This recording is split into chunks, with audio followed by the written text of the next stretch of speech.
અમે પ્લેનમાં જતા હતા તો એક મારી બાજુમાં પતિ પત્ની આગલી સીટમાં એક બેઠેલા, તે ઓલો ભાઈ વારા ઘડી ઓલા એર હોસ્ટેસને બોલાવે, દીકરીને, આપણે દીકરી જ કહેવાય ને બેટા, એટલે બિચારી દીકરી ફટદીને આવે, હસતી હસતી પૂછે શું આપવું, એટલે આ નાસ્તો મગાવે, પાણી મગાવે, પણ જ્યારે કંઈક દેવા આવે એટલે એટલું મોઢું આમ સ્માઇલ કરીને આપે. એટલે ઓલા ભાઈ એની પત્નીને ઠોહો માર્યો, જો આમ હોય આમ, તમારી પાસે કાંઈક મેગીતા મોગા સડાવો છો, આ કેવી હસતી હસતી બધું નાસ્તો અને પાણી આપે છે, જો આમ હોવું જોવે. ત્યારે એ બેન એટલું બોલ્યા કે એ દાંત તારા ડોહા દરવાજા સુધી જ, અને મારે તારે પગીચા ઉતરવાના છે. રોજ તને એટલી સ્માઇલ આપું તો તને ડાયાબિટીસ થઈ જાય. માણસ મીઠો જેટલો હોય એ ભગવાનની કૃપા છે. અને હું તો એમ જ કહું, મીઠું જ બોલો, જેટલું બોલાય એટલું મીઠું બોલો. આપણી વાણી મધુર હશે, આપણી ભાષા મીઠી હશે, તો તમે ગમે એવું બોલતા હશે તો પરિવાર સમાજ એ સ્વીકારશે. આ કોયલ બોલે છે, એનો ટહુકો કેટલો મીઠો લાગે, એના શબ્દો સમજાતા નથી આપણને. કોયલ શું બોલે સમજાતું જ નથી ને યાર, સમજાય છે? કુ હું સમજવું, દેતી હોય આપણને શું ખબર. હાલે હું આંબા ઉપર બેઠી હતી ને અહીંયા ખાટલો લઈને હું આવ્યો, બહુ સહજ વાત કરું, એના શબ્દો સમજાતા નથી. સારું જ બોલતો હોય, નો પ્રશ્ન, પણ ક્યારેક બોલતી હોય ખબર નહીં. જ્યારે બોલે ત્યારે એનો ટહુકો મીઠો, શું કામ? એની વાણી મીઠી છે એટલે આપણને સમજાતું નથી, છતાં ગમે છે. મોર શું કહેવા માગે એ આપણને ખબર નથી, છતાં એનો ટહુકો મીઠો છે એટલે સમજતા નથી તો એ ગમે છે. ઘોડિયામાં ઘૂઘવાટા કરનારું બાળક શું બોલે છે એ સમજાતું નથી, છતાંય ઘૂઘવાટો મીઠો છે એટલે ગમે છે. તાજા તાજા વ્યવહાર થયા હોય ને તાજા તાજા લગ્ન થયા હોય, કેવું મીઠું લાગે. હજી સંબંધ થયો હોય ને ફોન આવ્યો હોય અને સામેલી ઘડીક ન બોલે તો બોલ ને યાર, કેમ કાંઈ બોલતી નથી યાર. આમ જો બકા, આ ઓલી બાજુ બકા કે લે બકા. બકા તો ભાગવતનું પાત્ર છે. બકો ને બકા, બકી ને બકો. પૂતનાનું સાચું નામ બકી, એનો હગ્ગો ભાઈ બકાસુર. એ બે ઘરવાળી પછી એના પતિને કે બકા. એક બેન તો ખીજાણા, તારી કરતા તો કોઈક રાક્ષસ હારે લગ્ન કર્યા તો સારું હતું. તો ઓલો ઉભો બહુ કે બેન ભાઈમાં ન થાય, ભારુમાં થોડા થાય, કોઈ પાછું તો પડવું જ નથી. બોલો, વાણી અને વિવેક. માણસમાં કરોડો રૂપિયા હોય પણ એની વાણી મધુર ન હોય, માણસમાં કરોડો રૂપિયા હોય પણ એ માણસમાં વિવેક ન હોય, માણસમાં કરોડો રૂપિયા હોય પણ એ માણસમાં આદર ન હોય, માણસમાં કરોડો રૂપિયા હોય પણ એને આંગણે આવકાર ન હોય. સાહેબ, કૂતરું ન જાય એની પાસે કોઈ દી, એ માણસ નથી. માણસ રૂપિયાથી રૂડો નથી લાગતો, એનો ગુરુ કોણ છે એનાથી બહુ રૂડો લાગે છે. માણસ રૂપિયાથી રૂડો નથી લાગતો, એ કોની સાથે બેઠો છે એના ઉથરથી માણસ રૂડો લાગતો હોય. સાહેબ, એકલો માણસ રૂપિયાથી રૂડો નથી લાગતો, એ ઘરમાં સંસ્કાર કેટલા છે એના ઉપર માણસ રૂડો લાગે છે. આજ મારી તમારી બધાની પરિસ્થિતિ મોબાઈલ કરવાઈ ગઈ છે. કોઈના છોકરાને તમે સસ્તો મોબાઈલ નથી લઈ એમ કહેવાય દઈ શકતા. પરિવારને પ્રેમ કરવાનું આપણે ઓછું કર્યું એટલે છોકરાનો પ્રેમ ડાયવર્ટ થઈ ગયો, મોબાઈલમાં ને એમાં આવી ગયા. મારા વિદ્યાર્થીને મેં એકવાર હમણાં પૂછ્યું, સાંઈરામભાઈ અહીંયા આવ્યો ત્યાં સ્કૂલે, અને એણે પૂછ્યું, બહુ સારું પૂછ્યું. પહેલાં વખાણ કર્યા કે તમને ફેસબુક આવડવી જ જોઈએ, વોટ્સઅપ વાપરતા આવડવું જ જોઈએ. કેટલા છોકરા વાપરે છે અને આવડવું જ જોઈએ, 21મી સદી છે. થતો ફટોફટ મળ્યું આંગળી વિશું તો જાજામાં જાજા ફ્રેન્ડ કોને છે? એક છોકરો 5000 પગ્યો. પછી કીધું કે 5000 લે એક પણ તારા ફ્રેન્ડે કોઈ દી તને એવું મેસેજ મોકલ્યો છે તારામાં કે આવતા વર્ષની ફી તારા બાપાને કહેજે ન ભરે, અમે મિત્રો ભેગા થઈને તારી ફી ભરી દે છે, એવું કોઈ કીધું કે ના? દીકરીઓને પૂછ્યું કે તમારી ફ્રેન્ડો જે બેનપણીઓ છે એમાં એક પણ બેનપણીએ કોઈ દી એવું કીધું કે તારા બાને કહેજે સવારમાં પોતું ન કરા, જેમ વહેલા અમે આવીને તારા ઘરનો કચરા પોતું કરી દેવું, કીધું કોઈ દી કે ના? તક તો એ તમારા મિત્ર નથી, તમારો ટાઈમ બગાડે છે, તમારી ગતિને રોકવાની કોશિશ કરે છે, તમારા ધર્મને રોકવાની કોશિશ કરે છે, તમારા સંસ્કારને રોકવાની કોશિશ કરે છે. મહેરબાની કરીને અમલ બહાર આવો. આખો દિવસ. બીજી વાત, દરેક યુવાનો ભણે છે, કોલેજ કરે છે, દીકરી દીકરાઓ બધા, એને સાથી ઠોકીને કહું, ઘડીક અટકી જવું ખરાબ વિચાર આવે ત્યારે. એક સંત બેઠેલા, રાજાએ એક એવી નૃત્યાંગનાને બોલાવી અને નૃત્યાંગના નૃત્ય કરતી હતી અને એના સદગુરુને ત્યાં બોલાવ્યા કે આપ સંગીતના જાણકાર છો, આપ બેસો. ટૂંકી વાત લઈ લઉં સાહેબ. અને એને અમુક રકમ થેલી ભરીને આપ્યા કે એવું લાગે તો આ ગાય છે ને એને આપજો, આ કલાકારને આપજો.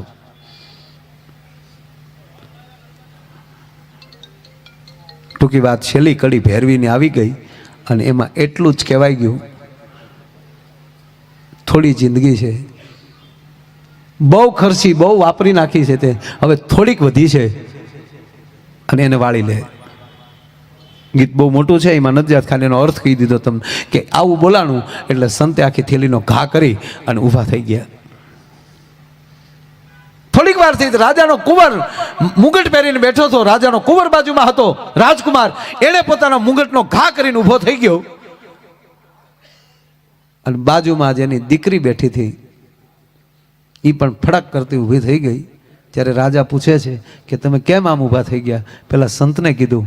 ત્યારે સંતે એવું કીધું કે મારે એમ હતું કે હજી 2 શિષ્યો બનાવતો જાઓ અને મારો વારસો જળવાઈ રહે અને રાજા પાસેથી ક્યાંક રકમ આ થેલી દેવી નથી, આ દાનમાં લઈ લઉં, પણ એમ છું બોધ ગઈને થોડી લઈને સુધારી રહે તો હવે એટલા રૂપિયામાં મારે હું માથું મારું?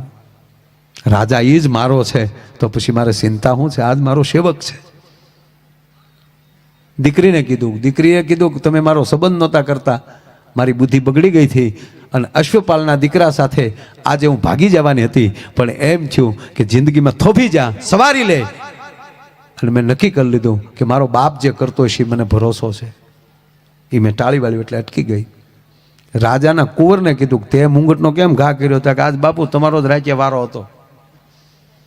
રાજાને કીધું ને મને ગાજ્ય નથી બેહાડતા ને, એમ હતું કે આજ રાતનો ગોબો ઉપાડ લેવો છે, એટલે કીધું કે આવો જ બાપ હોય તો આ મુંગટને મારે શું કરવો ભલામણા? જેના માવતર જ આવા હોય તો સત્તાને મારે શું કરવી? એક ક્ષણ ભરનો વિચાર છે એ માણસને યુટર્ન મરાવી દે. માછલી પાણીમાં જ રહે છે, પણ એને પાણી પીવું હોય તો એ પાણી પીવા માટે એને થોડીક પલટી ખાવી પડે, અને એ પલટી ન ખાય ને તો એ માછલી પાણીમાં હોવા છતાં તરસી મરી જાય છે. એમ જીવનમાં તે પલટી યુટર્ન નહીં આવે ને તો હું તમે સંસારમાં હોવા છતાં, સમાજમાં હોવા છતાં એકલા ખોટા મરી જાઓ. સંગ હારો કરવો. એટલે વિદ્યાર્થીને વાત કરતો હતો, કોઈ પણ વ્યક્તિ જેના એમ વાત એટલી જ છે કે એમાં ભાવ કેટલો છે, સ્નેહ કેટલો છે. એટલે મને ગીત યાદ આવ્યું સાહેબ કે સાંભળ સૈયર રાજ એ રસિક દિલની એ વાત જો સાંભળ સૈયર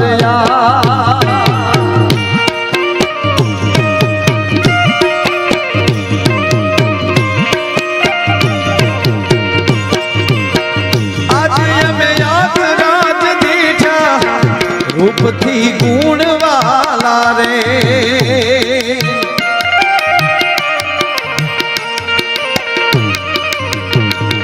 એ આજે અમે રાજ દીજા રૂપથી ગુણવાલા રે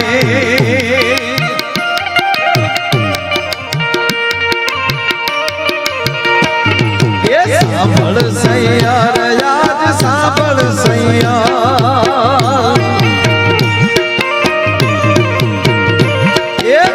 સાંભળ સૈયાર આજ રસિક દિલની વાત જો સાંભળ સૈયાર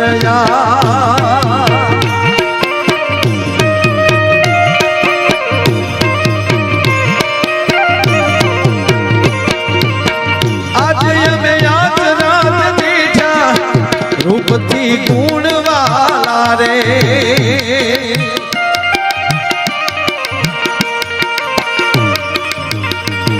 એ આજ અમે આજ રાજ દીઠા રૂપથી ગુણવાલા રે ગુણવાલા રે ગુણવાલા સાંભળ સૈયરાજ રસિક દિલની વાત જો આજ અમે અચરજ દીઠા રૂપથી ગુણવાલા માણસમાં વાત એટલી છે ગુણથી વખણાય છે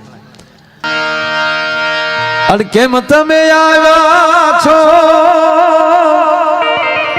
એ કોઈ દી એમ નમ કે જે આપણી પાસે કોઈ આવે છે ને અને ઈ કાંઈક તમને મોટા સમજીને આવે છે સાંભળી લેજો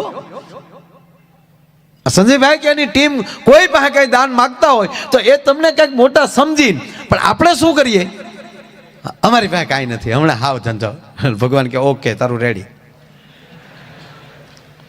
નહીં પોતાની જાતને નબળે નહીં માનવાની જેટલું દેવાય એટલું દેજો માનવીની પાસે કોઈ માનવી ન આવે પણ તારા દિવસો પૂછી દુખી આવે આવકારો તમે આપજે અને કેમ તમે આવ્યા છો એમ ન કહેજે એને ધીરે ધીરે બોલવા દેજે આવકારો મીઠો આપજે અને ભલામણ કાંઈ નહીં તો વિવેક તો જાવો જ ન જોવે આપણામાં લે ઈ કાગયે ને પાણી પાજે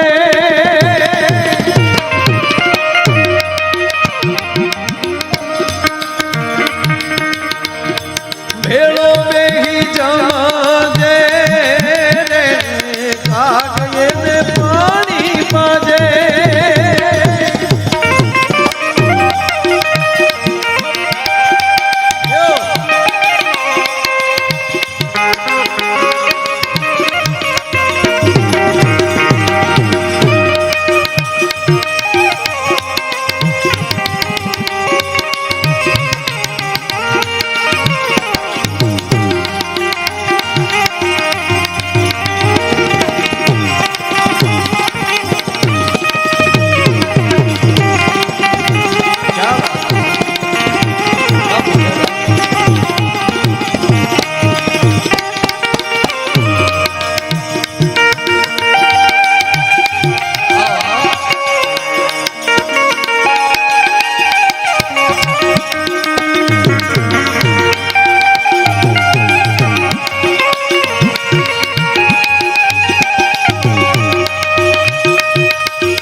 કાર્યક્રમમાં અને આ સંતોની હાજરીમાં બે પવિત્ર વ્યક્તિના નામ લઈ લઉં સ્વર્ગસ્થ માતુશ્રી જીવતીબેન પ્રાગજીભાઈ વિરડિયા તથા સ્વર્ગસ્થ અશોકભાઈ ગોરધનભાઈ બોદર એ બે મહાન આત્માને પરમાત્મા પરમ શાંતિ આપે છે કારણ કે એનો પરિવાર આજે અહીંયા કંઈક દઈ રહ્યો છે સાહેબ એને તાળીના ગળાથી આપણે એમને વધાવો તેમજ 2,21,000 ભાઈ શ્રી વિનોદભાઈ એમ સિરોયા એને જોરદાર તાળીના ગળાથી વધાવો આ કથાના ઉત્સવની અંદર જ્યારે આ આવી રહ્યું છે વાહ વાહ મારો બાપ વાહ તેમજ 1 લાખ પૂરા પ્રભાબેન મનસુખભાઈ દુધાત્રા જોરદાર તાળીના ગળાથી આપણે એમને વધાવો તેમજ 1 લાખ પૂરા ચેતનભાઈ વી ધકાણ તેમના તરફથી 1 લાખ પૂરા આવે છે જોરદાર તાળીના ગળાથી આપણે વધાવીએ ખૂબ ખૂબ ધન્યવાદ તેમજ રળિયાતબેન બાબુભાઈ હિરાણી તેમના તરફથી પણ 1 લાખ પૂરા આવે છે જોરદાર તાળીના ગળાથી વધાવો તેમજ વિજયાબેન કે લીંબાસિયા તેમના તરફથી પણ 1 લાખ રૂપિયા પૂરા આવે છે ખૂબ ખૂબ ધન્યવાદ તેમજ નાથીબેન નાગજીભાઈ લીંબાસિયા એમના તરફથી પણ 1 લાખ પૂરા આવે છે જોરદાર તાળીના ગળાથી વધાવો તેમજ ભાઈ શ્રી જયેશભાઈ કે બુચા તેમના તરફથી 51,000 રૂપિયા આવે છે જોરદાર તાળીના ગળાથી આપણે એમને પણ વધાવીએ ખૂબ ખૂબ ધન્યવાદ જે આપશો નામ એ હું આટલી નામ તમારા બોલતો જઈશ અને જે ટીવીના માધ્યમથી સાંભળતા હોય એને ફોનમાં લખાવવાની છૂટ છે. હા,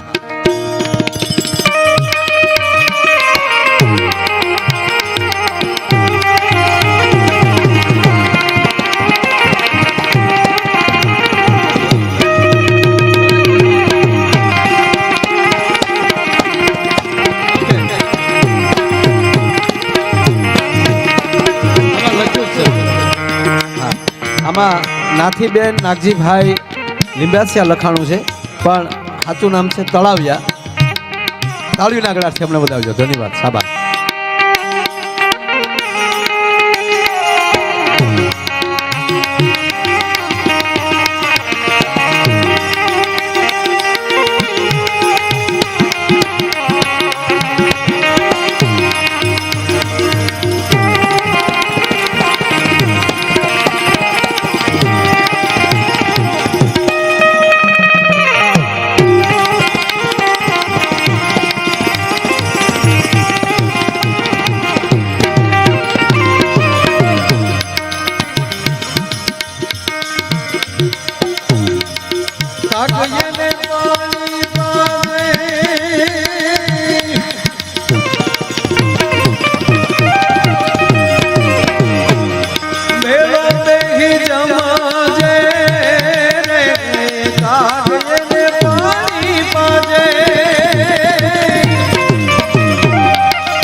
પંક્તિ આવી એટલે વસ્તુ યાદ આવી. એક એવું કરો ને, થોડાક સ્વયંસેવકોને જોડી લઈને પાછળથી આ બાજુ લેતા લેતા વહી આવે એવા 10-15 યુવાનોને મોકલો. આ બાજુ લેતા લેતા આ બાજુ વહી આવે. શું કામ? અમુકને અહીંયા ક્યાંક દેવાય આવવા હોય, પણ સાહેબ ભીડ એટલી બધી છે, એટલા બધું માનો મેરામણ બેઠું છે, એટલે એ અહીંયા દેવા આવે તો અહીંયા જગ્યા વહી જાય. અને આપ જાણો છો ને અત્યારે જગ્યા માટે માણસ કેટલું કરે છે. એ હાસું ખોસું કરીને હાચાને દબાવવાની કોશિશ કરે છે. ખુરશી વાળાની તો વાત જ જવા ગયો. એક ભાઈ ગુજરી ગયા ને, તો કોઈ રીતે બળે નહીં. સ્વામીજી એક ખટારો લાકડા બાળ્યા, પણ આને ડાગ નહીં હો. ગામ આખું ગોથું ખાઈ ગયું કે આ શેનો લોઢું બળી જાય એટલા લાકડા. તો એમાં કોઈ આવા સંત નીકળ્યા, સંતને જોયા એટલે બધા ઉભા રહી ગયા. જય સ્વામિનારાયણ, જય શ્યારામ, જે કઈ કે જે વાત એમ કીધું. આમ શું થયું ભાઈ? બહુ બડા ભડકા હૈ. કે બાપુ દાદા લાકડા બળી જાય. અચ્છા, તો કે બાપુ હજી નકોર દેખાતા હૈ. तो ये अच्छा ऐसा बात है. खा ये क्या हुआ करता था कि बापू कारक नेता हुआ करता था. तो एक काम करो बेटा, एक कुर्सी को डाल दो, सब खत्म हो जाएगा. गाम में लावीने खुर्शी नाखी दो तो फड़फड़ फड़फड़ बोल जो मूળ ખુરશી વાટે બોલો. એટલે સ્વયંસેવકોને વિનંતી કરું, ઓલી બાજુથી લેતા લેતા આ બાજુ, કારણ કે આગળ બેઠા તો મોટા રકમ વાળા બોલીએ કેમ, પણ પાછળથી લેતા હોય ને એટલે આગળ બેઠા ને પાછળ બેઠા એ નાના છે એવી વાત નથી. પણ જોડીવાળા સારા છે, બધા આપણા યુનિફોર્મમાં છે, ગુલાબી એકચ્યુઅલી પહેર્યું છે. એક જગ્યાએ મારે સ્વામીજી કહેવાય ગયું કે ભાઈ 2 જણા જોડી લઈને આવશે, એમાં જે નાખો એ નાખો. તે પરબારા ઊભા છે જોડી લઈને. ફાળિયા તો ગામમાં ખંભે જ હોય, ફાળિયાની જોડીઓ કર્યો. એ જોડી લેતા લેતા લેતા જોડી બાયપાસ ઉઠી છે. બોલો લ્યો. હા હા હા હા, માણસ છે ને. આ તો ખાલી મજાકમાં કહું સાહેબ, પણ હજી 5-10 જણા જાઓ અને દરેક ભાઈઓને વિનંતી કરું કે સાહેબ તમારા 1-10 રૂપિયા એક માણસની જિંદગી બચાવી શકે છે. જેટલું દેવાય એટલું મારો બાપ આપજો. કોઈ 10 રૂપિયા કે 50 રૂપિયા કે 100 રૂપિયા અત્યારે નાની રકમ નથી. હમણાં હું અમારા સ્વામીજી મહુવા ભૂતનાથ છે ને, એ ભૂતનાથ મહાદેવના દર્શન ઘણી વાર જાઓ, જ્યાં નીકળું તો એ મંદિરમાં મુખ્ય દાતાની તકતી અમારા કૃષ્ણકુમાર સિંહજી ભાવનગર દરબાર સાહેબે મોટું દાન આપેલું. અને એ ત્યારે ભાવનગર રાજા હતા ને ત્યારે મંદિર બનેલું. આ એ વાત કરું ભાઈ કે તેથી તો એ રૂપિયા કવડાય છે 125 રૂપિયા તકતીમાં નામ છે અને મુખ્ય દાતા તો એ 100 રૂપિયા કવડો છે. અને અત્યારે આપણે જોઈએ કે સારું ભાવનગર દરબાર સાહેબ પોતે મૂળ 100 આપ્યા છે પણ સાહેબ તેથી 100 કવડાય છે એ કલ્પના ન થઈ શકે કારણ કે રૂપિયો ગાડાને પૈ જવડો હતો. એમ કદાચ અત્યારે તમે 50 લાખ લખાવો ને તો 50 વર્ષ કે 25 વર્ષ પછી આપણા છોકરાને કે મૂળ અમારા દાદાએ મૂળ 50 લાખ રૂપડી લખાવી છે કારણ કે રૂપિયો મોટો થતો જાય છે સાહેબ. એટલે જેટલું દેવાય એટલું ઓછું છે, જેટલું દેવાય એટલું આપજો.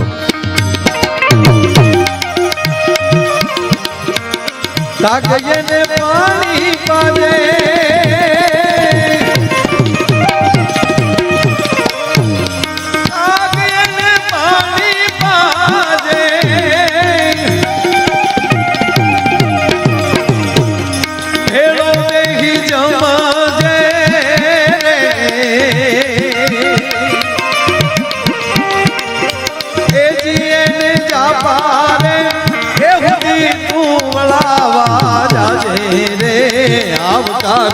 મીઠો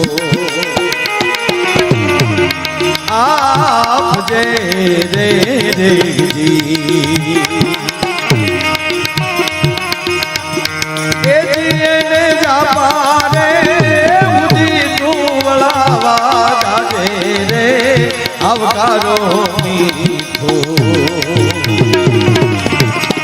આપજે રે રેગજી. અને આ ગીત સ્વામીજી આપ બેઠા છો રોડું નથી લગાડતો, આપણે જોયા ત્યારથી આજ મને પહેલું જ ગીત આ યાદ આવ્યું. આપણે તો સમાજમાં પોતપોતાના ઘર બાંધીને બેઠા છીએ સાહેબ. આને તો પોતાના કિંમતીમાં કિંમતી મા બાપ જેને મૂકી અને જગત હાટું જેને ભેગ પહેર્યો હોય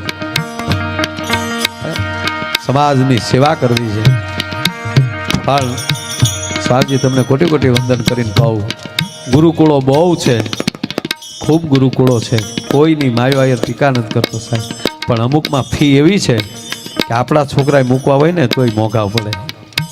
પણ આપ જ્યાં જ્યાં આવું બાંધો છો સંસ્થાઓ તમારી સરદારથી લઈ અને કેટલી બધી સાહેબ કોઈ ગરીબ ગુજારના છોકરાને મફત ભણવા મૂકવું હોય તો છૂટ છે ભલામણ આવી રીતે જે ભણાવે છે. અને ભાવનગરમાં એક પોતે બનાવી રહ્યા મને મેં તો પૂછ્યું બાપુને, બાપુ ખૂબ રાજી થયા. સાબાશ સ્વામીને વંદન. સ્વામી તમને વંદન કરું છે કે વિદ્યાર્થી તો મફત ભણે, ભોજન મફત, હોલ બનાવે છે એમાં કોઈ પણ વ્યક્તિ કોઈ પણ સંપ્રદાયનો હોય એને રામકથા કરવી હોય, ભાગવત કથા કરવી હોય એનું કોઈ પણ ભાડું નહીં, જમવાનું કાંઈ નહીં. પછી એને મોજ આવે ને કાંઈ ધરે તો જુદું, પણ સાહેબ કોઈ ચાર્જ નહીં. એટલું તો નહીં સાહેબ, પહેલાં એવું કર્યું કે માર્કેટિંગ યાર્ડમાં ગામડાનો માણસ કોઈ પોતાની વસ્તુ વેચવા માટે આવ્યો હોય, કોઈ બકાલું વેચવા આવ્યા હોય, કોઈ ડુંગળી વેચવા આવ્યા હોય તો એ તમામને રાતે જમવાનું અને હોવા માટેનું ફરી છે સાહેબ. ગમે એને ભાઈઓ આવવાનું સાહેબ. આવી કોણ સેવા કરે સાહેબ? કાગયને પાણી પાજે વાહ. અમારે જીલુભાઈ ના ભાઈબંધ છે એટલે બહુ લાડ કરે છે, લાડથી આને ઉછેર્યો છે. સમજો આડો ફાટ્યો અમારો બાપ. હા અમે તારી જવડે હતા હા ઠીક જેવા હતા. ઘણું ખાવું હું ખાવું.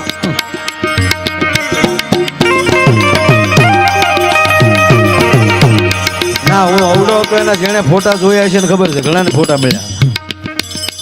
તારી જેવો જ હતો એટલે યાદ આવ્યું કારણ કે ઘરની ગાવું હતી ભલામણ. અરે આવો આવો આવો નાગજી બાપ આવો મારો બાપ.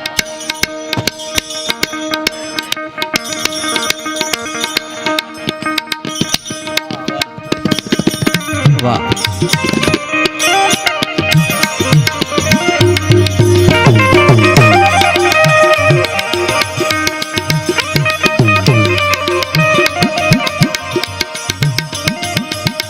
આ માણસને પ્રમ દિવસે અયોધ્યા નાગજીભાઈને અમે એટલા ખૂબ યાદ કર્યા અને આજ કુદરતી અહીંયા આવી ગયા. કેટલા વર્ષે મળ્યા, યાદ એવા કર્યા કે સેમ એની કોપી એક બહુ મોટા સંગીતકાર એ હાર્મોનિયમ વગાડતા હતા એટલે અમે એને ખેતસીભાઈ ને બેઠા બેઠા એમ કહેતા હતા કે અસલ નાગજીભાઈ જેવા અમે આખી રાત તમને પરમદી યાદ કર્યા અયોધ્યામાં અને આજ તમે અમને અહીંયા મળ્યા છે.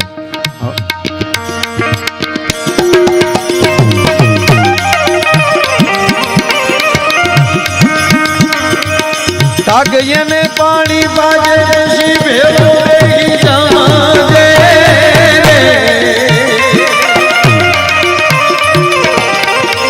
જાજે રે જામારે હુદી તું મેલવા જાજે રે આવકારો મીઠો આપજે રે રેજી અરે આવકારો મીઠો કાગે એને પાણી પાજે અને એની ભેળો બેહી જમજે અને એને જાપારે હુધી મેલમાં જાજે આવકારો મીઠો આપજે. અને આવકારો હૃદયનો હોવો જોઈએ, બુદ્ધિનો નહીં.